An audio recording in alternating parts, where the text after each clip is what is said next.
Oke, kembali lagi di So Jadi Pandit, dan di video kali ini gue kembali akan membahas tentang update transfer ya liga-liga top Eropa, terutama ada 3 topik besar yang gue akan angkat di video kali ini. Yang pertama, transfer Harry Kane ke Bayern Munchen. Yang kedua adalah Kylian Mbappe, dramanya dengan PSG. Dan juga yang ketiga adalah David De Gea yang sudah resmi berpisah dari Manchester United. Oke, kita bahas satu-satu. Dari Harry Kane.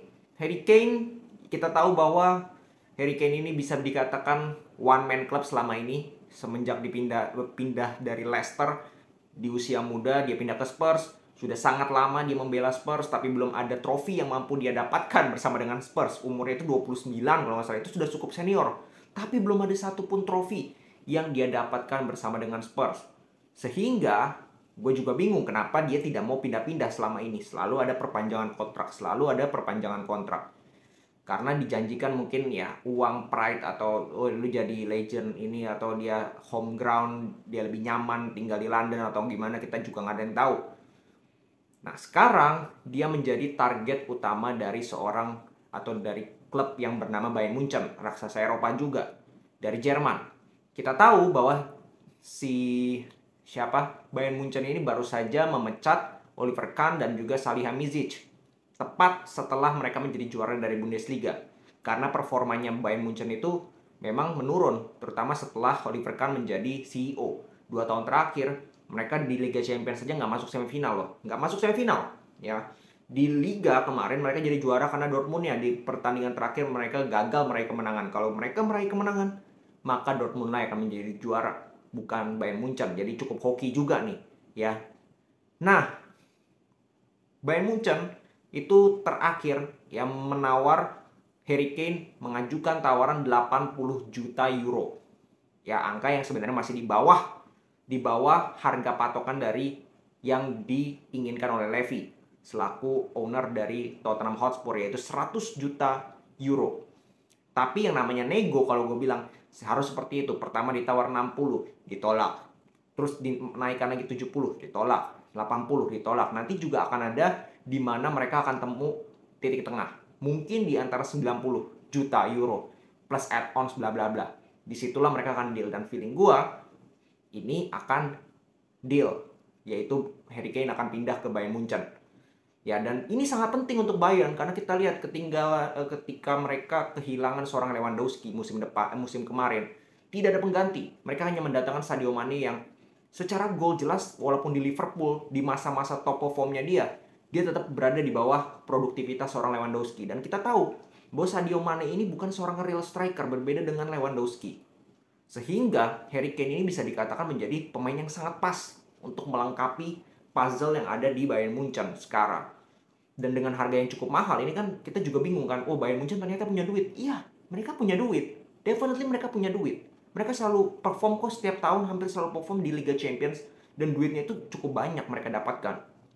Cuman yang menjadi problem itu adalah manajemen dari Bayern Munchen yang tidak mau, istilahnya kemarin kan kata Oliver Kahn itu gajinya itu nggak boleh melewati nggak boleh ada gap atau nggak boleh terlalu banyak, transfer juga nggak boleh terlalu megah. Maka dari itu kan Ronaldo gagal ke Bayern Munchen, bukan karena dia nggak perform kemarin kan musim kemarin, tapi karena gajinya yang terlalu besar. Nah makanya dipecat kan Oliver Kahn dan juga Salihamidzic, diganti oleh administrator Jerman itu ada Jan siapa gitu. Nah, di bawah manajemen yang baru tampaknya itu akan coba dirubah. Karena apa ya, kalau lu dengan cara yang lama terus, lu tidak akan bisa bersaing dengan Liga Inggris. Jujur aja, klub-klub Inggris yang selalu invest 100 juta, lebih dari 100 juta euro setiap musimnya, lu tidak akan bisa perform, lu tidak akan bisa bersaing dengan mereka kalau lu nggak mau invest juga. Sesimpel itu kok. Ya, jadi Harry Kane menurut gue nggak lama lagi juga akan di here we go kan oleh Bayern Munchen. Dan ini akan menjadi sangat seru juga nih. Kalau Harry Kane ke Bayern Munchen, apakah dia bisa perform atau tidak. Dia bisa membantu Bayern Munchen untuk di Liga Champions terutama itu bisa bersaing lagi minimal semifinal. Nah ini yang penting ya. Terus kedua, Mbappe. Mbappe membuat PSG ngamuk dengan wawancaranya yang cukup panjang. Pada intinya adalah dibagi jadi 3 paragraf. Gue akan menyimpulkan aja. Di paragraf pertama ini cukup ofensif kalau menurut gue, yaitu dia bilang, gue tahu Di PSG, gue main di PSG nggak bakal berkembang. Karena PSG ini klubnya katanya terpecah belah lah, apalah, nggak menyatu, nggak ada prospek. Terus di paragraf kedua dan tiga intinya satu, dia tidak ingin main di klub yang hanya berpartisipasi, terutama di Liga Champions. Dia mau yang klub yang bersaing, selalu bersaing untuk jadi juara di Liga Champions. Dan jelas itu sindiran kepada PSG yang selalu jadi badut di Liga Champions. Jadi inilah pernyataan yang benar-benar membuat pihak PSG ini ngamuk. Bahkan Nasser bilang, kalau lu punya pikiran kayak gitu kenapa nggak lu langsung cabut secepat mungkin. Nah ini kan membuat kalau menurut gua kemarin sempat bilang Mbappe ini nggak bakal pindah musim ini karena musim depan dia akan free dan dia sudah punya kesepakatan di belakang layar dengan Real Madrid. Itu yakin gua dengan Perez. Tapi tampaknya kalau kejadiannya seperti ini berat juga untuk Mbappe untuk stay di PSG musim ini. Kenapa gue bilang seperti itu? Karena hubungan dari Mbappe dan juga Nasser ini sedang, kalau gue bilang udah setengah putus lah. Nasser kemarin sebelum Mbappe wawancara kan, Nasser dulu dia bilang dia kecewa dengan ini Mbappe, dia harusnya menepati janji verbalnya. Dia bilang dia tidak akan meninggalkan PSG dengan gratis. Terus dia bilang kalau Mbappe nggak mau perpanjang kontrak, ya udah pintunya terbuka atau dia bisa dijual. Terus dibalas dengan Mbappe dengan statement yang tadi gue sebutkan. Sehingga secara hubungan kalau gue bilang ini sudah tidak sehat, sudah tidak baik. Sehingga kalau feeling gue kalau udah begini, ini udah berat dipertahankan, udah berat banget, ya. Dan opsionalnya adalah Mbappe bilang oke, gue nggak mau perpanjang kontrak tetap dan dia akan dijual. Tinggal kita lihat harganya yang akan dipasang oleh PSG berapa. Kalau kabarnya 200 juta euro selesai, gak ada yang mau beli. Yang mampu itu cuma Real Madrid. Ini gue tegaskan, yang mampu beli Mbappe dengan harga 200 juta misalkan, itu cuma Real Madrid. Tapi kalau gue jadi Real Madrid, gue tidak akan beli. Gue tidak akan mengajukan tawaran 200 juta, itu udah sinting. Karena apa? Posisinya sekarang adalah Real Madrid. Itu nggak ada masalah sebenarnya. Mbappe mau perpanjang kontrak. Dia stay di PSG 1 tahun ini, toh dia dapat gratis musim depan, atau Mbappe beli sekarang, itu juga sebenarnya tidak menjadi keharusan dari Real Madrid. Jadi dalam arti gue nggak peduli mau Mbappe stay musim ini, musim depan gue bisa dapat gratis. Yang sekarang gondok itu kan PSG, ya kan, mereka harus cepat-cepat jual Mbappe nih. Kalau nggak mereka kehilangan Mbappe dengan gratis, ya kan. Dan ketika harganya 200 juta, bahkan nggak ada kabar terlalu 500 juta, itu nggak masuk akal. Tidak akan ada klub yang mampu untuk membeli Mbappe dengan seharga segitu. Dan kalau Madrid pinter, Madrid juga nggak bakal tawar, biarin aja. Toh nggak ada yang beli juga. Kalau nggak ada yang beli, ya nggak pindah Mbappe musim ini. Ya dong, teorinya kan seperti itu. Kalau tidak ada yang nawar Mbappe, mau dijual 200 juta, tidak ada yang nawar Mbappe dan Mbappe juga nggak mau pindah, selesai. Nggak bakal pindah Mbappe. Jadi kembali lagi, ini kalau gue bilang bolanya ini di Mbappe. Tinggal Mbappe bilang mau stay atau mau perpanjang atau enggak. Kalau Mbappe bilang tidak mau perpanjang, ya dia pun sebenarnya tidak akan ada masalah kalaupun dia dijual nantinya oleh PSG musim ini. Karena dengan harga yang 200 juta nggak ada yang mau beli. Sehingga dia pun gue rasa tenang-tenang aja. Yang panik sekarang PSG. Lu ada pilihan, Madrid bisa beli Mbappe, mau beli musim ini mungkin, tapi dengan harga yang mungkin 100 juta lah maksimal 100 juta. Karena kan Madrid akan kasih signing fee lagi dengan Mbappe. Ya kan musim depan itu kalau nggak salah 100 juta. Kalau dia free datang ke Madrid dikasih signing fee 100 juta plus bonus-bonus lainnya. Gajinya 50 juta per tahun, kotor. Itu kan sangat besar.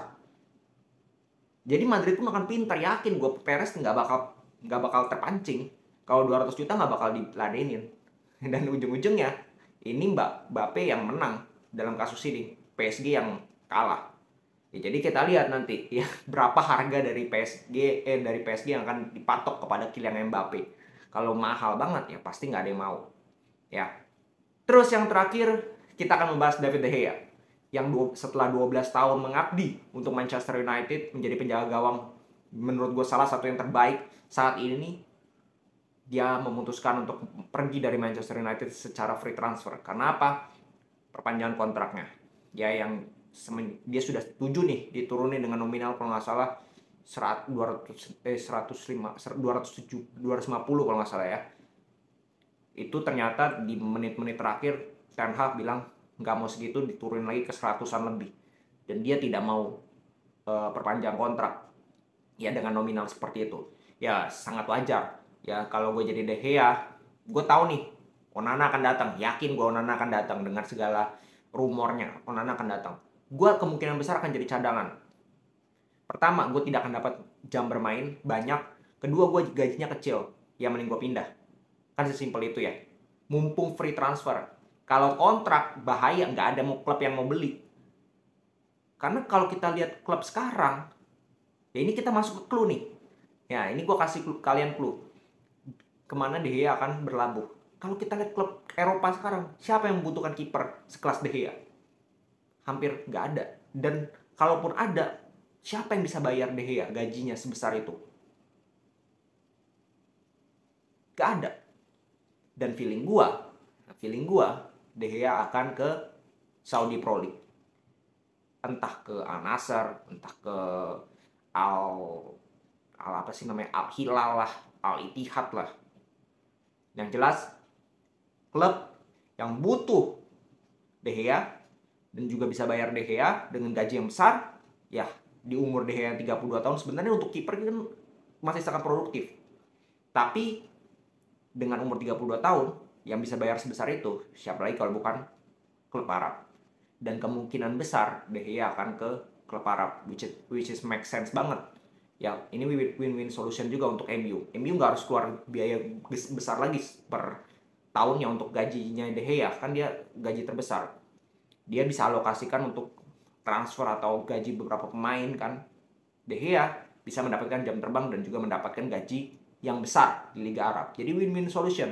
Dan gua sih melihat Onana ini pemain yang bagus. Pemain yang bagus, dia bisa build up dari belakang juga, tapi mohon maaf, secara kualitas masih di bawah De Gea. Memang secara umur kan masih kelihatan ada gap di situ. Dia masih bisa berkembang Onana ini. Tapi untuk sekarang levelnya masih di bawah De Gea. Jadi ada plus minus. Ya dia bisa bangun serangan dari bawah, iya. Tapi untuk save, ya sorry itu say, kita lihat nanti. Kita lihat nanti bener nggak omongan gue. Masih lebih hebatan De Gea. Oke, segitu dulu video kali ini. Kita akan update lagi. Nanti kita akan lihat drama transfer ini masih sangat panjang sampai 1 September. Jadi anything can happen dari segala klub besar di Eropa. Kita tunggulah apa kejutan yang akan terjadi. Salam sepak bola.